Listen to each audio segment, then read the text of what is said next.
Irakastea etzen soilik letrak edo zenbakiak azaltzea.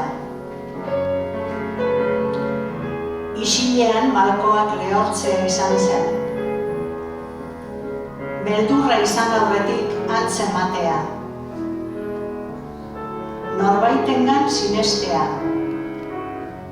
Oraindik bere buruarengan sinesten etzen duenean.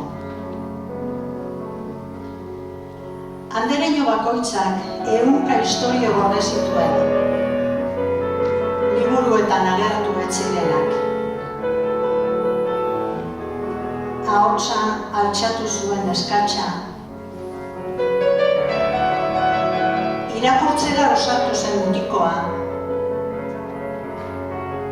Elkar entzuten ikasi zuen gelaura.